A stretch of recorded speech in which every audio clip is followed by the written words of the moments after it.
Nous sommes toujours au Salon du Livre de Montbron, la première édition. C'est l'après-midi, il fait très beau. Et j'ai le plaisir de recevoir Maud Thieria. Bonjour Maud, Bonjour Basile. bienvenue sur l'antenne de la 16. Alors, on va attaquer direct le vif du sujet. Vous vous définissez comme une poétesse de traverse. Pouvez-vous nous en dire plus? Oui, c'est Poétesse de une traverse. poétesse Alors, poétesse déjà, peut-être, et les deux. Les deux. Les deux. Alors, sans doute parce que je travaille sur le corps et les paysages que je traverse. Donc, poétesse de traverse, je pense que c'est un terme que j'ai dû employer lors d'une Précédemment. interview ou c'est ça précédemment sur Internet. Voilà. C'est peut-être ma manière d'envisager la poésie qui est dans un mouvement, dans un cheminement de vie. Où je traverse à la fois des paysages. J'ai travaillé autour des roches, des falaises, notamment l'année dernière, autour des falaises normandes d'Étretat au Cotentin. J'ai sillonné comme ça ces falaises avec une photographe. On a fait une exposition et un film. Et il y a un livre qui va bientôt sortir autour de cette expérience-là. Mais le mouvement, c'est aussi à travers d'autres paysages qui seraient peut-être plus fermés, je dirais. Par exemple, en ce moment, j'interviens en prison à Fleury-Mérogis, en maison d'arrêt pour hommes. Et j'ai pu intervenir à l'hôpital aussi, en service gériatrique et psychogériatrique. Et en fait, c'est l'idée de traverser des milieux qui pourraient paraître fermés ou hostiles ou en tout cas un peu difficiles, aux abords un peu délicats, on veut dire ça comme ça, et où finalement on pourrait penser que la poésie n'a pas sa raison d'être dans ces lieux-là et qu'en fait en traversant comme ça finalement ces lieux, et ben on se rend compte qu'en fait ils n'attendent que ça, la venue de la poésie, d'apporter de la vie, une autre forme en fait de vie là-bas possible. Et donc j'anime des ateliers d'écriture et voilà, donc peut-être que c'est ça, poétesse de traverse, c'est cette idée de traverser le monde, la vie, les paysages et les milieux peut-être plus difficiles auprès de personnes plus défavorisées.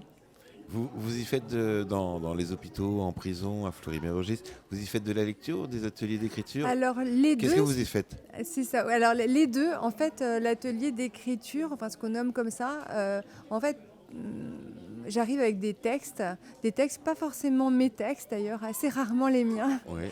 et je lis de la poésie. Alors en fonction des endroits, ça va être pas forcément le même type de poésie. Et après, après ces lectures, j'attends un peu des réactions et où je les suscite. Et puis après, le but du jeu, je dirais, c'est de libérer une parole. C'est pas prétendre comment dire, faire des personnes en face de moi, du public en face de moi, des auteurs, mais plus de libérer une parole en eux qui est parfois difficilement, j'allais dire, enfin, en tout cas qui, est difficile, qui a du mal à sortir ou qui est emprisonné à travers des couches alors de souvenirs ou de non-souvenirs pour les personnes âgées, notamment atteintes d'Alzheimer, comme ça a pu être le cas à l'hôpital. Mais ça peut être aussi des personnes en grande difficulté sociale ou psychologique ou humaine et qui n'arrivent pas forcément à s'exprimer. Et la poésie libère une parole. Et donc les ateliers d'écriture, c'est à la fois lecture de poèmes, euh, ensuite donner des thématiques ou leur demander carrément choisissez un mot que vous aimez ou qui vous représente et puis vous écrivez autour de ce mot. Alors certains savent écrire et écrivent un texte et puis le lisent ensuite à haute voix. D'autres ne savent pas écrire, soit parce que en gériatrie, psychogériatrie, ils étaient beaucoup en fauteuil roulant et donc j'écrivais à leur place. Soit là, je travaille beaucoup avec des personnes illettrées. Donc en fait, c'est pareil, je recueille leurs mots parce qu'ils parlent français pour la plupart. Et je tape ensuite sur ordinateur leur texte que je leur rends ensuite à la séance suivante. Et après, on essaie de constituer un peu un ensemble de textes. Certains dessinent aussi. Et puis la dernière fois, justement, en prison, il y a un petit recueil qui est sorti, un petit livret par l'association Lire c'est vivre, parce que je travaille auprès de cette association-là. Et c'est vrai que c'était une grande joie de leur montrer leur petit livre avec leurs textes, leurs images ou leurs dessins. Ça leur apporte quelque chose de plus, quelque chose qu'ils n'ont Oui, pas l'habitude. exactement. Je pense qu'il y a un peu une dignité ou une fierté en fait retrouvée. Il faut savoir qu'on a souvent une image assez fausse de la prison, où en fait beaucoup de personnes étaient inquiètes pour moi dans mes interventions, pensaient qu'il allait y avoir beaucoup de violence. Et en fait, alors il y a de la violence en prison évidemment, mais les personnes qui viennent comme ça en bibliothèque pour participer à cet atelier d'écriture ne sont absolument pas violentes envers moi. Au contraire, il y a un immense respect, une grande écoute. Et il y a oui, je dirais vraiment un partage qui se fait. J'apprends aussi beaucoup d'eux-mêmes, en fait. Ils ont peu de choses à donner, mais en fait, le peu qu'ils peuvent donner, ils le donnent. Et c'est vraiment très riche humainement. Vous êtes un peu une fenêtre sur la vie. C'est ça, j'espère. J'espère, mais en tout cas, j'essaye. Et puis, j'essaie de leur apporter, oui, peut-être ce qui leur manque le plus. Enfin, un peu de ce qui leur manque, parce qu'il leur manque beaucoup de choses en prison, mais d'apporter une forme, oui, c'est ça, de vie, de joie. Enfin, à l'hôpital, c'était beaucoup de joie. Oui. Voilà, et je pense que la poésie peut apporter un nouveau regard. Alors, comment on devient poétesse? Est-ce que vous avez été influencée? Si oui, par qui? Le mot de poétesse, Poétesse. ou le fait que je devienne poétesse? Le fait que vous deveniez poétesse. Alors d'écrire, oui, l'envie oui. d'écrire. Alors en fait, j'ai eu la chance au départ d'avoir un père qui m'a nourrie de poésie. En fait, il m'a fait découvrir la poésie vers 7-8 ans. Donc, ce qui est jeune. Et donc, mes premiers livres de poésie, presque, c'était de la poésie.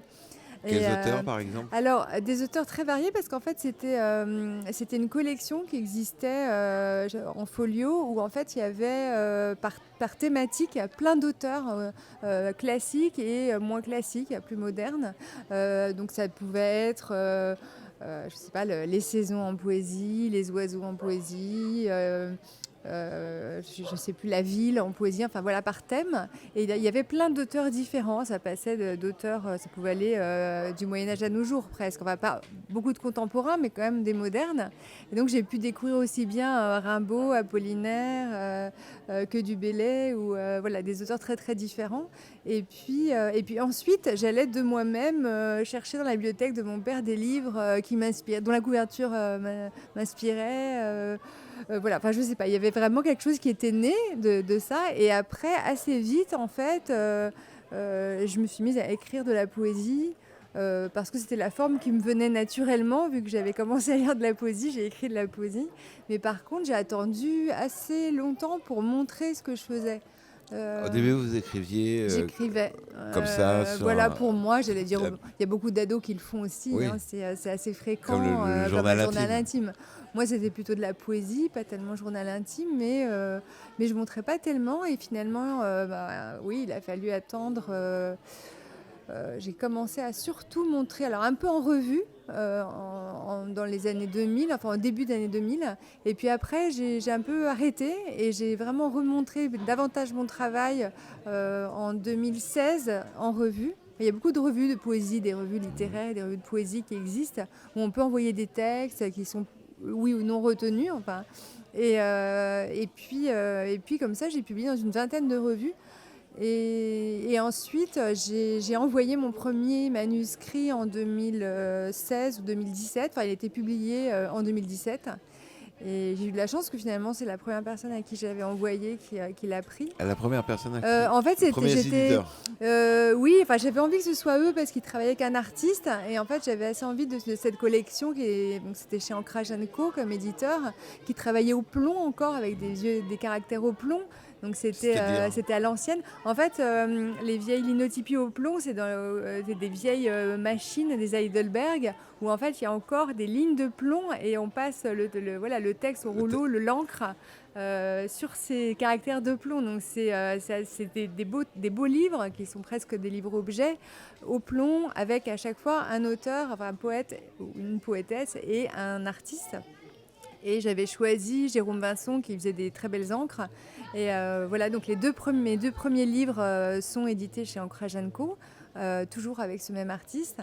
Et puis ensuite, je suis allée chez un autre éditeur, enfin une éditrice, qui s'appelle Catherine Tourné, de chez Lanskin, en fait, des éditions Lanskin, qui m'a accueillie pour mes 2 derniers livres et pour le prochain, enfin je dirais pour les prochains, parce Les qu'elle prochains. est, voilà, ça marche beaucoup comme ça dans l'édition, surtout l'édition, j'allais dire, indépendante, d'une confiance qui s'établit entre les auteurs et Et les l'éditeur. éditeurs. C'est une chance de rencontre aussi qui Oui, s'est faite. l'éditeur vous a lu en entier, a lu vos livres, Oui, et oui, il sait oui. pourquoi il vous édite. Et vous Oui, savez pourquoi vous allez chez cet éditeur. exactement. Oui, oui, C'est c'est un de part et échange. d'autre, exactement. Oui, il y a une confiance, elle a un très beau catalogue, elle édite beaucoup de femmes poètes, mais pas seulement des femmes.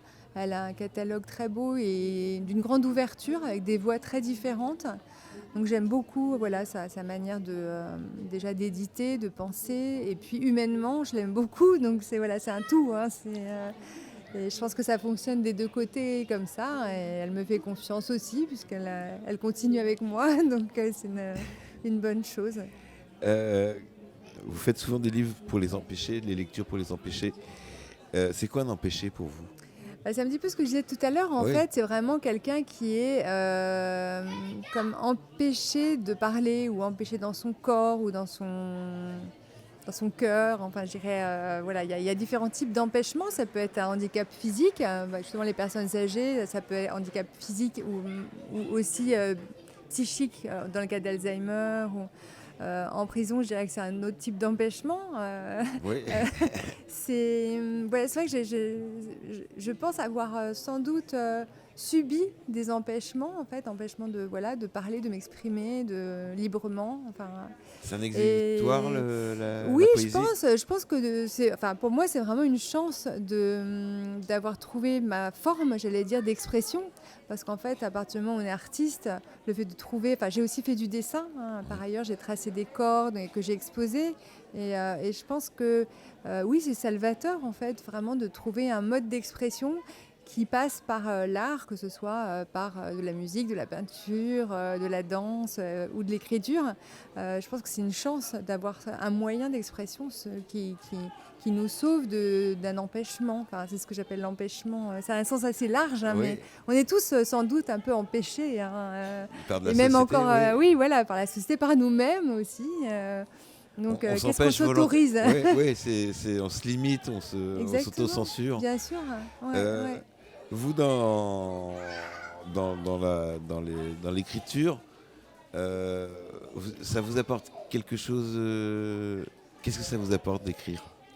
Alors, moi, je pense que je pourrais pas vivre sans écrire déjà. Oui, En même temps, je préfère faire qu'écrire. Hein, les deux se mêlent. lire et écrire. Voilà, lire et vivre. Oui, lire, écrire et vivre. J'allais dire vraiment vivre. Enfin, la vie m'apporte, j'allais dire, mon matériau premier pour écrire. Hein. Donc c'est pour ça que ces expériences qui peuvent paraître parfois peut-être un peu pas extrêmes, mais d'aller en prison ou dans des hôpitaux. Dans un endroit pas forcément facile, ça m'apporte beaucoup en écriture parce que c'est des terrains très riches humainement. Donc en fait, oui, je pense que c'est comme ça. Je me lève le matin. J'écris pas forcément tous les jours, mais j'essaie d'écrire le plus régulièrement possible. C'est quelque chose de vital, comme respirer pour quelqu'un. Voilà, c'est vital. Vous aimez écrire où? Chez vous, dans un Hum, bar, Surtout chez moi. Surtout chez moi. dans un parc, dans les parcs? Non. Un bar, moins. En fait, j'aime bien quand même le silence pour écrire de la poésie. Après, Oui. je pourrais noter des idées comme ça, ou même en atelier, je note des choses. Mais vraiment, j'allais dire, quand je me mets à ma table et que j'écris, pour moi, il faut du silence. Le Même en vide. musique, ça. Oui. Ouais, le vide, c'est ça, Le vide exactement. autour de soi. Le vide familial, le vide, le vide sociétal, le vide. En Vous tout avez- cas, il y a sonore. J'ai vraiment besoin d'être très concentrée, oui. Alors, justement, comment considérez-vous la place des auteurs et des autrices, des poétesses? On dit poète ou poétesse? Alors moi, je dis les deux, en Les deux. fait. Oui, parce que, enfin, après, je comprends tout à fait l'emploi de poétesse. Hein, je veux dire, Oui. on a besoin aussi de se positionner par rapport à, voilà, à une culture, à une société donnée. Mais après, poète, parfois je dis poète avec un E, Poète avec ça porte. Donc ça ne me pose pas de problème de me dire poète. le rôle justement des poètes dans la société et dans la vie politique. Alors moi, je suis devrait assez être en place engagée, donc j'allais dire l'engagement, tout peut être politique en Oui. fait. Notre discussion, Bah là. voilà, de toute façon, elle l'est, parce qu'à partir du moment où on agit en prison, je pense que déjà c'est un acte politique. J'ai aussi écrit des textes autour de, là, qui n'est pas encore publié, mais qui a été lu dans la 4 chevaux tout à l'heure, autour de la terre et des problèmes justement liés au climat en particulier. Forcément c'est politique, mais voilà, j'allais dire en même temps, moi ma poésie étant intimement liée à la vie, elle est forcément politique, puisque voilà. Et puis je pense être assez engagée, j'ai fait du droit avant de faire des lettres, donc j'ai un côté quand même un peu de tous les combats.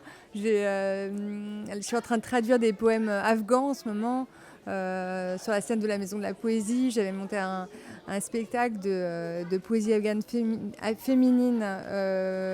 C'était quand il y a presque 2 ans, au moment où les talibans étaient montés au pouvoir. Oui. Donc en fait, par réaction, je m'étais dit, voilà, on était 18 femmes sur scène avec un joueur de rubab, qui a une sorte de lutte afghan. Et c'était très émouvant, en fait, par réaction, de dire, voilà, on va pas nous museler, en fait. On va y aller. donc voilà, donc j'ai un côté, oui, politique, sans doute. Mais parce que oui, je pense que de toute façon, à partir du moment où on s'engage dans la vie... oui, on l'est. Vous vous empêchez de rien quand vous écrivez? Non, je m'empêche de rien. Non. Ça vient comme ça. Oui, alors après, si, peut-être que je m'empêche malgré tout. Est-ce que je suis complètement... mais j'espère pas, mais après, bon, on a toujours un inconscient qui sans doute nous empêche. Je vais pas faire de la psychanalyse là-dessous, mais je pense qu'il y a quand même oui, il y a sans doute une part qu'on dévoile peut-être pas entièrement, mais j'essaye de m'autoriser en tout cas à beaucoup de choses. Voilà, peut-être parce que justement j'étais assez empêchée avant dans mes vies d'avant, et que maintenant j'estime que la parole doit se libérer, que j'estime que les autres aussi, il faut les aider à se libérer. Enfin voilà, la poésie de tous les instants et de tous les combats. Voilà. C'est joliment dit. Vous allez laisser certainement des livres à la bibliothèque de Montbron. Lesquels on va pouvoir trouver? Alors il y a 2 livres, mes 2 derniers livres qui sont parus aux éditions Lanskin. Falaise au ventre, qui est le dernier, et puis Troué, qui est celui qui est sorti l'année dernière, qui était donc mon premier chez Lanskin, et qui vient d'avoir un prix qui m'a vraiment fait plaisir. Enfin, les prix en général font plaisir, mais celui-ci particulièrement parce que c'est un prix lyonnais qui s'appelle le prix René Lénaud, et qui en fait encourage un ouvrage, alors ils disent un ouvrage nécessaire aux jours blessés d'aujourd'hui. Alors, je vais l'analyser. Voilà, j'ai trouvé ça très beau, et en fait c'est du nom d'un résistant je crois qu'il avait 34 ans et qui s'est fait fusiller par les nazis, voilà. Donc ça faisait sens par rapport à Troué, qui est un texte autour de la maltraitance du corps féminin, qui est une traversée quand même à travers une forme de drame et de perception du corps au moment de cette maltraitance.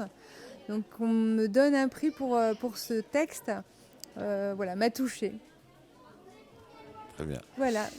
Eh ben, merci beaucoup. On peut vous trouver sur les réseaux sociaux également? Oui. J'ai 2 sites. Enfin, j'ai un site de poésie surtout, particulièrement. J'ai aussi un site donc de dessin, mais j'ai un site de poésie. Mon nom, maudethiria.com, donc c'est assez facile. Thieria, T-H. Oui. Voilà, Maud, maud.thiria.com. Et il y a, j'essaie de le mettre à jour régulièrement, mais voilà, je pense qu'il y a pas mal. Il y a des extraits aussi.